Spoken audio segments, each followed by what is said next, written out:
capítulo 1.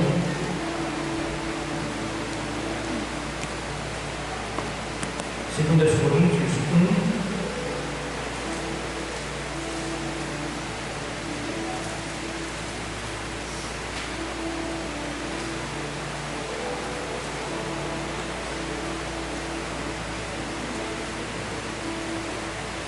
Versículo 3.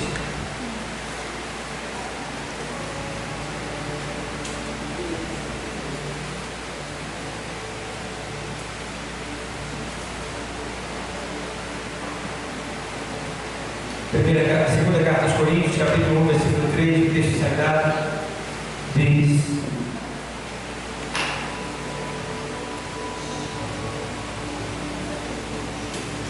exatamente assim: bendito seja o Deus e Pai de nosso Senhor Jesus Cristo, o Pai das misericórdias e o Deus de toda consolação. Vou ler o texto de novo. Bendito seja o Deus e Pai de nosso Senhor Jesus Cristo, o Pai das misericórdias e o Deus de toda consolação. Vou ler esse aqui.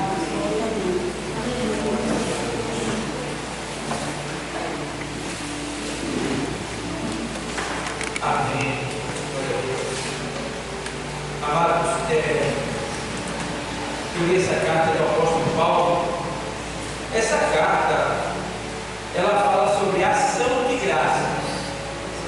Ação de graças de Paulo pelas consolações que Deus lhe concedeu. Veja bem, ações de graça. O que é ações de graça?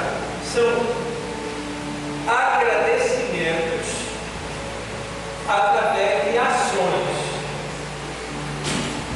Não é só agradecer com os lábios, mas é agradecer e fazer algo para comprovar esse agradecimento. Então Paulo, ele agradece, e ele agradece de uma maneira linda, porque ele agradece exortando o nome de Deus, dizendo que é bendito seja o Deus e Pai de nosso Senhor Jesus Cristo. Bendito. Por que ele está dizendo bendito seja? Veja, Paulo está dizendo bendito seja. É porque às vezes tem pessoas que, em vez de bem dizer, amaldiçoam. E amaldiçoar nem sempre é falar com a boca, mas também tem a ver com ações. Então, a minha vida, ela deve ser uma vida de agradecimento a Deus, mas não só agradecimento literal, mas de agradecimento com a minha vida, com as minhas ações, com as minhas obras. Eu tenho que viver a vida agradecendo a Deus com tudo que eu faço. Tudo que eu faço deve ser um louvor a Deus, deve ser uma forma de agradecimento a Deus. Quando assim é feito, eu estou dizendo isso que Paulo falou: bendito seja Deus, o Pai de nosso Senhor e Salvador Jesus Cristo. Então é muito importante, quando a gente bendiz ao Senhor. O salmista, uma certa vez, ele diz: olha, bendiz, ó minha alma, a Deus e tudo que nele há, bendiga o seu santo nome. Então, isso é uma expressão que nós devemos usar, e não só usar ela como verbalização, mas também como ação, porque Paulo está sendo grato. Veja que Paulo está sendo grato pela misericórdia, ou pelas misericórdias, está no plural, né? A Bíblia diz em Lamentações que as misericórdias do Senhor são as causas, ou a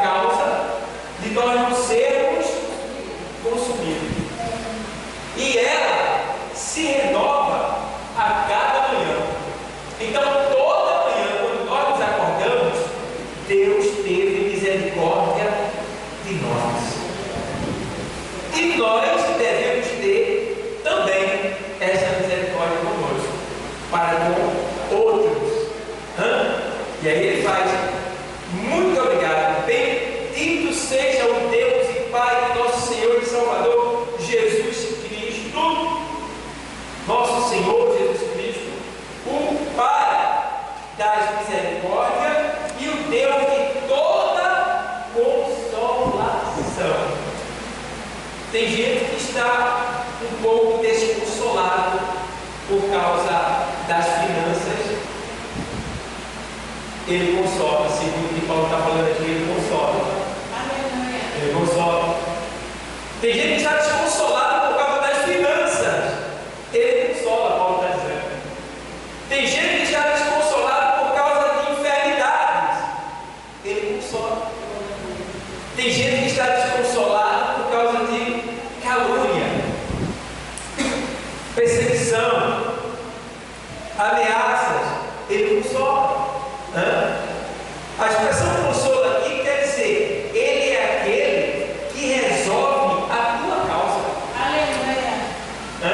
Você se lembra quando Jesus ele vai entrando em Naim e ele encontra quem? Aquela viúva que estava indo enterrar o seu filho, já tinha perdido o marido e agora o filho. Então o que é que ele faz? Ele usa esta consolação. Chega para a mulher e diz: não chores.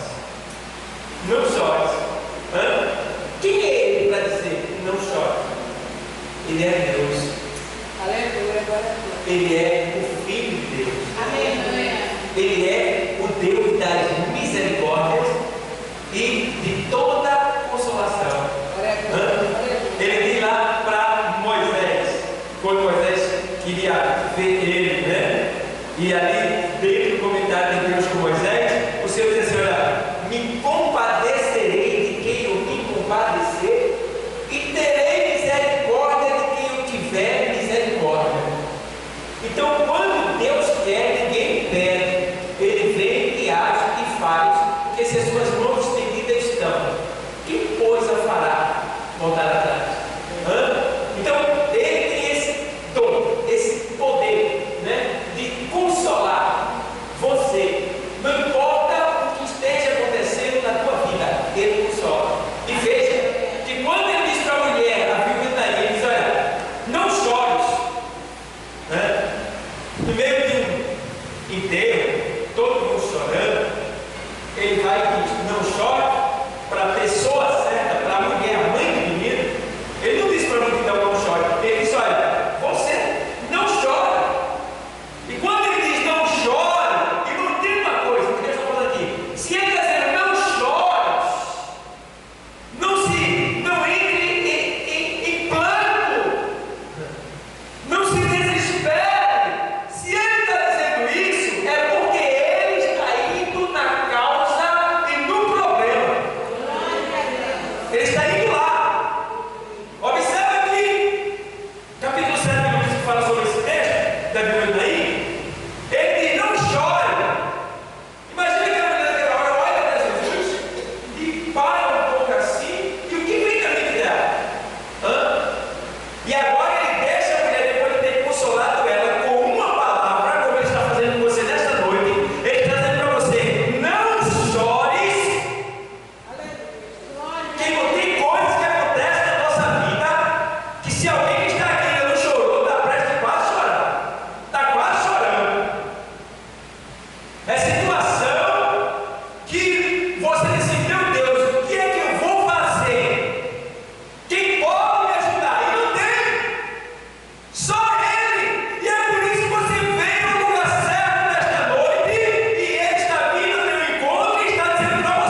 Levanta.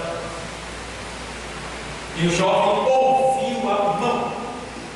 Até morto se levanta da presença de Deus. Até morto. Morto. Se levanta na presença do Senhor.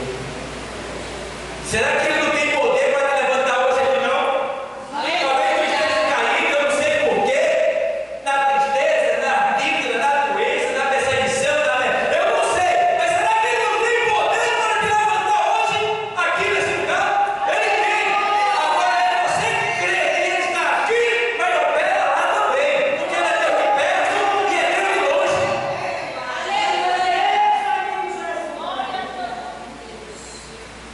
Hoje, o salmista disse assim: alegrei-me quando me disseram, o zelo da tua casa me devora. Uma coisa eu pedirei, Senhor, que eu possa estar na tua casa. E às vezes o crente não sente mais alegria de vir à igreja. Parece que está vindo forçado, né? Parece que o pastor obrigou a vir, ou vem por uma religiosidade, não sei, por uma obrigação. Não, isso tem que vir de nós, lá dentro. Eu começo a adorar de casa, quando eu começo a vestir minha roupa para a igreja. Quando eu dizia, que um ano eu vou para a igreja, já estou adorando, já está recebendo. Já está recebendo. Vamos me levar, aí tem pressa, vamos embora, pegada do céu. E já entrei, aí veio para cá, feliz, entra por essa porta, irmão, Pai do Senhor, se ajoelha, lá, eita, irmão, se levanta, louva, acompanha o sino da arca, que é para ir soltando, porque a carne quer prender você, né? A carne quer botar você para baixo, a carne quer te entristecer, a carne é miséria na nossa vida, né? Até eu não sei, até quando vai ficar com essa tristeza aqui, né? Mas logo alguém está sendo liberto dessa carne. Paulo diz: olha, miserável homem que eu sou, quem me livrará do corpo desta morte? Mas ele deu graças a Deus por Cristo Jesus, que logo ele está vivo. Vai libertar desse corpo mortal que nós estamos nele. E aí, ele, aqui a gente vê que o Senhor agora, a vida espiritual, a vida espiritual, ela flui da onde? Ela flui da onde? Ela flui de Deus, do Pai. É por isso que o apóstolo está dizendo: olha, bendito seja o Pai, né, de nosso Senhor e Salvador Jesus Cristo, Deus de toda consolação e de toda misericórdia. Isso aí é tipo de alegria, isso aí é vida espiritual. E a gente vê que a vida espiritual, ela provém do Pai e provém também do Filho. Olha o que é que o Filho faz. João, o Evangelho, capítulo 5, versículo 21.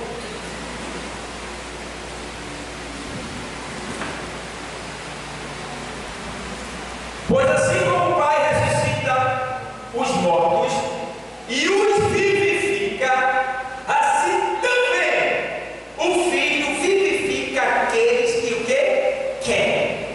Aí, coisa linda. O 25. Em verdade vos digo que vem a hora, e agora é, em que os mortos ouvirão a voz do Filho de Deus, e os que a ouvirem o quê? Viverão. Isso é vida, irmão. Isso é vida espiritual.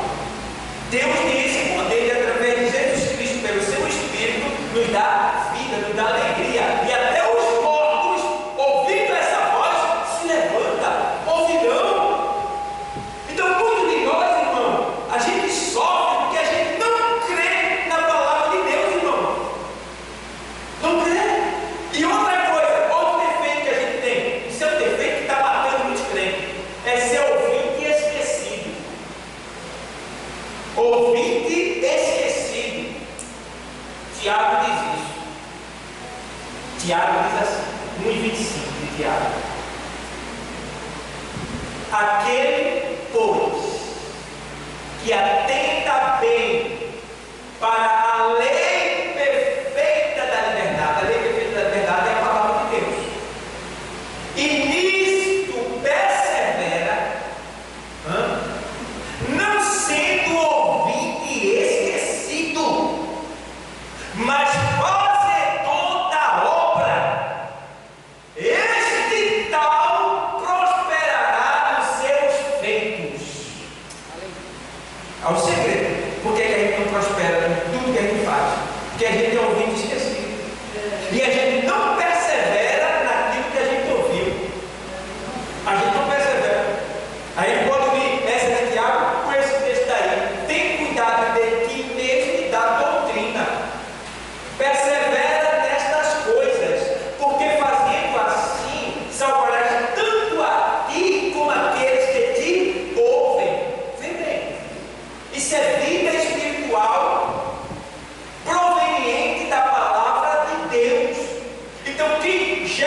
Tem Bíblia, abre ela. E vos vivificou, estando vós o quê? Mortos. A gente estava morto. E o Senhor nos vivificou. Me deu vida. E vos vivificou, estando vós mortos em ofensas e pecado. Irmão, você só fica triste constantemente, o tempo todo, se você estiver em pecado. Porque, irmão, quando a gente está triste por problema, dificuldade, o Espírito Santo ele nos consola. Está aqui na palavra que a gente leu. Ele é o Deus de toda consolação, de toda misericórdia. Ele nos consola. Chega um momento que ele está triste, fica triste, mas não permanece não. Porque o Espírito ele vai ter que nos consolar. A Bíblia diz que o Espírito ele é para nos exortar, consolar e edificar. Então, a profecia vem com esse propósito, a palavra vem com esse propósito. Então, a Bíblia diz assim, olha, e vos vivificou, estando vós mortos em ofensa de pecado, em que noutro tempo andaste segundo o curso deste mundo, segundo o príncipe das potestades do ar, do Espírito que agora opera nos filhos da desobediência, entre os quais todos nós também antes andávamos nos desejos da nossa carne, fazendo a vontade da carne e dos pensamentos, e éramos por natureza filhos de quem? Como os outros também. Irmãos, os filhos da ira estão ali, esperando aí a Copa do mundo, que não é a Copa de Deus nem do céu. Os filhos da ira estão aí, ó, esperando a Copa do mundo, arrumando a casa, comprando televisão nova, preparando comida, arrumando a rua, botando fita, bandeira. Os filhos da ira estão aí, ó, se preparando para a Copa da onde? Do mundo. O centro da idolatria mundial, o futebol. E tem gente, meu Deus, que fala isso. Fica irado. Mas o seu pastor tem que falar. O cara pode ter matado na minha cabeça. Eu morri por falei. Foi Deus que mandou. O versículo de João Batista. A Copa do ano do mundo, não é da igreja, não é de Deus, não é do céu, é do mundo. E nós não somos do mundo. João diz isso. Porque o mundo passa, mas os que esperam, fazem a vontade do Senhor, esses permanecerão para sempre. Certo? Os filhos da igreja estão aí animados, irmão. Está tão virado mesmo. E a igreja murcha, calada. E muitos até aceitando. Vem da Copa para a igreja, quando tiver jogo, vai para a consagração, vai vir aqui sozinho. Vai vir aqui sozinho, irmão. Se for no domingo, você vai ver quem é quem. E alguém pode dizer, eu vou que o pastor está falando, vai estar aqui, vai estar. Tu não tem que se apresentar para mim, tem que se apresentar para Deus. Procura apresentar a Deus. Está entendendo? Eu dou na canela, porque o pastor tem que fazer isso. Ele tem que bater no pecado, na carne. Ele tem que amassar, mastigar, sabe? Fazendo esse dor na carne. Está entendendo? É isso que o pastor tem que fazer. A carne tem que se incomodar, tem que dar sal nele. Está entendendo? Porque quando você quer incomodar, e você agora não incomodar, já era. Então a gente tem que estar preparado, irmão, para ser santo. Deus é santo. E Ele exige que nós sejamos também santos. E o que é ser santo? Pelo amor de Deus. A igreja, o que é ser santo? Meu Deus do céu. Separado do quê? A Bíblia diz que o nome igreja quer dizer eclesia no grego. Eclesia no grego quer dizer chamados para fora. Não é daí que eu sabia hoje. Chamados para a igreja, eclesia no grego, que quer dizer chamados para fora. Fora da onde? Do mundo. Tu fosse chamado para fora do mundo. E o que é que tu está indo fazer lá? Está entendendo? Isso é o amor de Deus. Se eu não tivesse prova para falar aqui, você poderia ter pego, mas se você perguntar, pastor, me mostra aí, pastor, me mostra aí, onde é que a Bíblia condena o futebol? Eu mostro que pode.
de João 6,33, ele diz assim, João 6,33, o Senhor, ainda falando sobre essa questão de que Ele é o Pai que produz vida, né, espiritual. 6,33 de João, o texto sagrado diz assim, vou ler para você: porque o pão de Deus é aquele que desce do céu e dá vida ao mundo. E dá vida ao mundo. Disseram-lhe, pois, Senhor, dá-nos sempre desse pão. E Jesus lhe disse: eu sou o pão da vida. Aquele que vem a mim não terá fome, e quem crê em mim nunca terá sede. Então está sendo bem claro que ele é aquele que mata a fome, né? Irmão, acho que precisa entender uma coisa.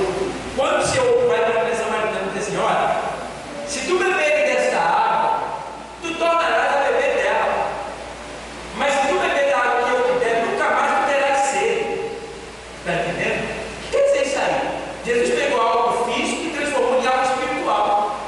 Ele pega a água, ele fala da água da cacimba, e depois ele fala da água que ele quer dar para a mulher, que é o quê? A palavra e o Espírito. Entendeu? Aí ele está dizendo: se eu me der para beber da minha água, nunca mais tu terás sede. Que sede é essa? É a sede das coisas do mundo, a sede das coisas que o mundo oferece. Está entendendo? Que a alma vai se encher daquilo e não consegue se saciar. Aí o Senhor está dizendo: eu mato a tua fome e mato a tua sede. Nunca mais tu vai ter fome, nunca mais tu vai ter sede, porque Ele é o pão e Ele é a água. Entendeu? Mas eu não estou mais bebendo dessa água, às vezes bebe e lança fora. O que é beber e lançar fora? É escutar a palavra e não valorizar ela, nem viver ela, e nem colocar ela em prática. E aí? Entendeu? E aí, às vezes eu fico vendo assim: vai ter um culto de avivamento na minha igreja. Misericórdia, sangue de Cristo tinha poder. Culto de avivamento na tua igreja, irmão? Está todo mundo morto lá. E aí? Culto de avivamento não existe. Culto de avivamento. Avivamento quer dizer tornar vivo. Esse culto aqui hoje é um culto de avivamento. Que ele está dando vida para aqueles que possivelmente estão no pecado. Eu estou recebendo isso aqui da onde? Entendeu? Então, todo culto da igreja é um culto de avivamento. Aleluia! Todo culto. Por quê? A palavra de Deus, ela gera morte ou vida? Vida. Então, toda vez que você vem à igreja, você está recebendo o quê? Vida. Você está sendo o quê? Avivado. Está entendendo? A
crucificado com Cristo e vivo, não mais eu, mas Cristo vive em mim.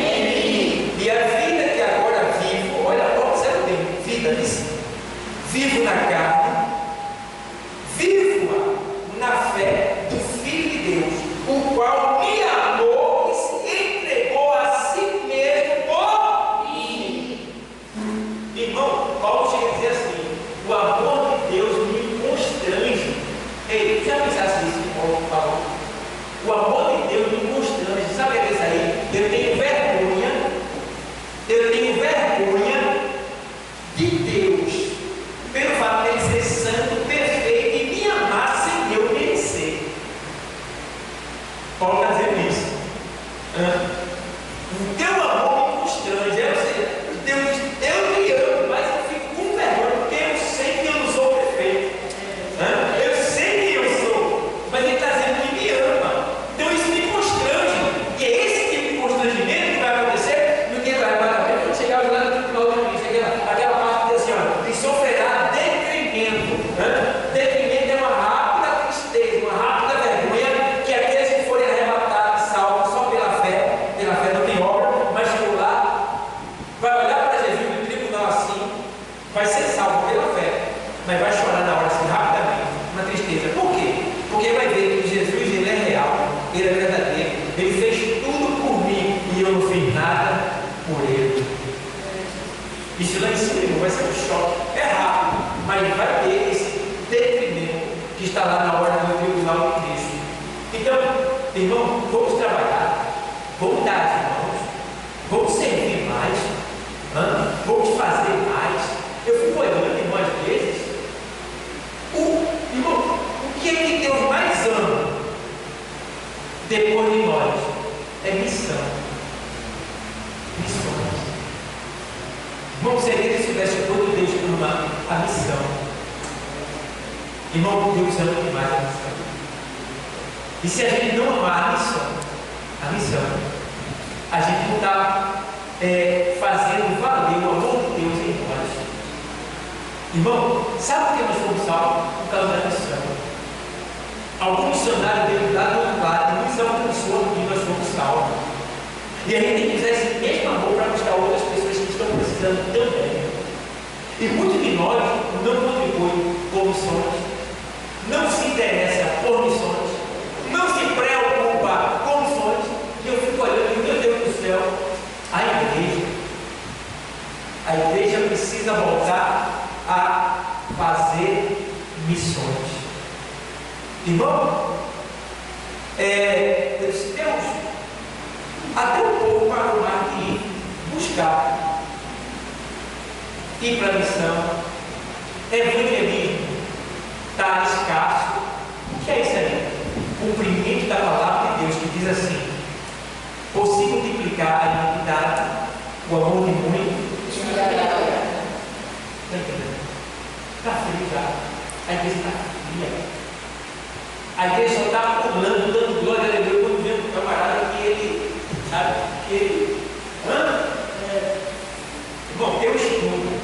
Existem estudos, tática, que se aprendem, que eu boto vocês para pular na cadeira aí. Mas pula mesmo de alegria, de glória, de aleluia, tem gente que chora.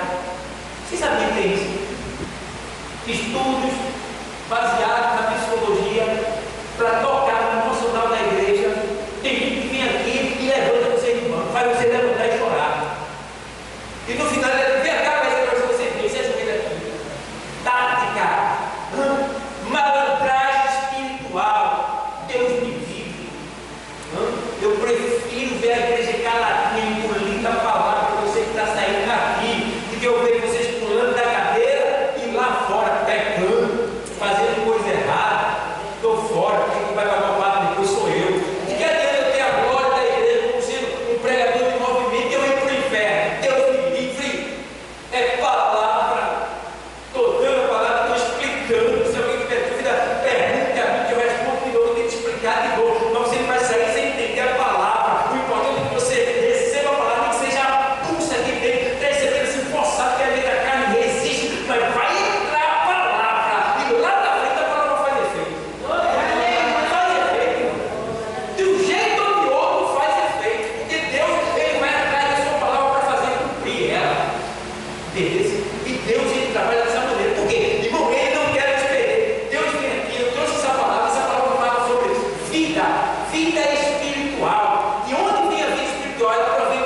Irmão, quando a gente não zela pela vida, não busca a vida, a gente começa a morrer não só no sentido espiritual, mas no sentido físico também.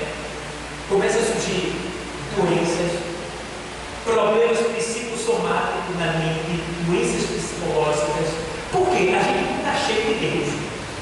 Quem está cheio de Deus, irmão, e dentro, não dá. Ou habita o mal ou habita o bem. Está entendendo? Vocês estão cheios de Deus, irmão. O mal vai ter dificuldade para entrar em você. Não vai ter como, não. Entendeu? Então ele precisa se encher de Deus. E como se encher de Deus, pastor? Louvando, lendo a palavra, evangelizando, se consagrando, jejuando, vigiando, vida vigia, se envolvendo nas coisas de Deus, se enchendo de Deus, irmão. Aí sim, irmão, porque a Bíblia diz que quem é de Deus, maligno não. Mas não está cheio de Deus. E aí tem pessoas que Deus, com misericórdia, ele entra em providência para não deixar ele para o inferno. Isso aconteceu com o discípulo. O discípulo vai lá, por exemplo, com Jesus, ele diz assim: ei, Satanás pediu para se juntar com vocês, e eu roguei ao Pai para que a vossa fé não desfaleça.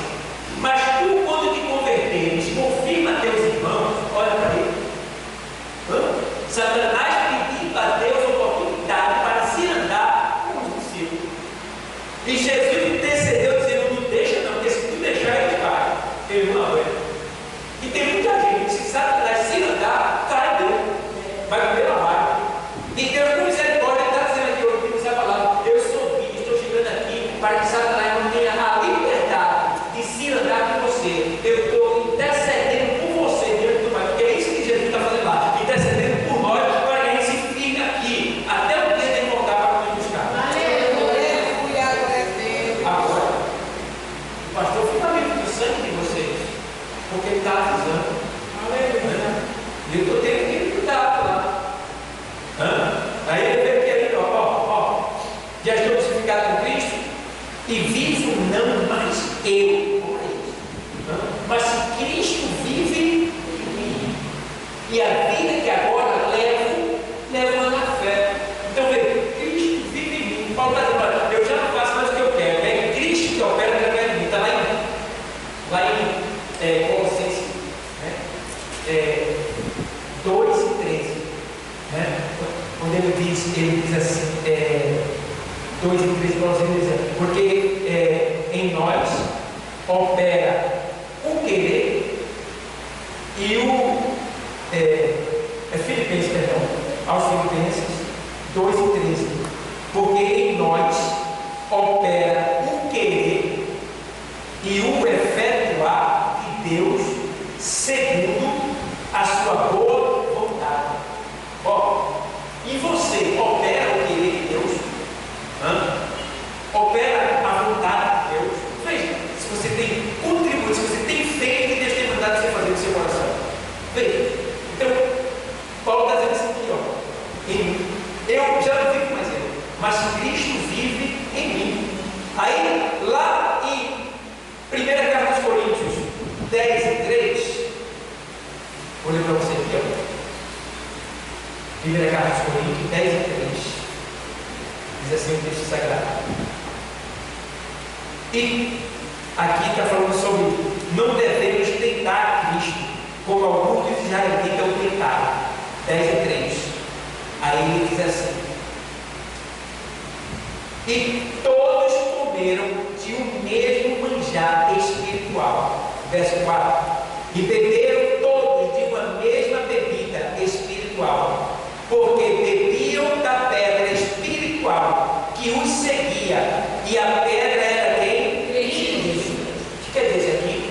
Aqui está falando da tentação que os israelitas tentaram a Deus, é provocar Deus.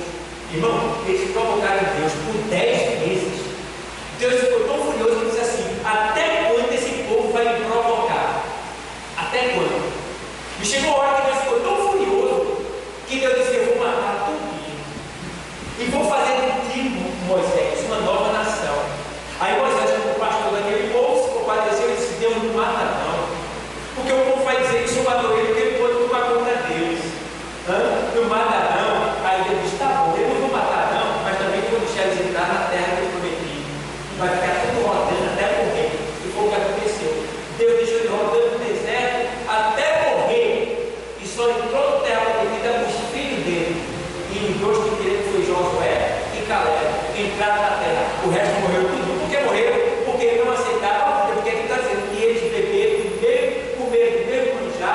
beber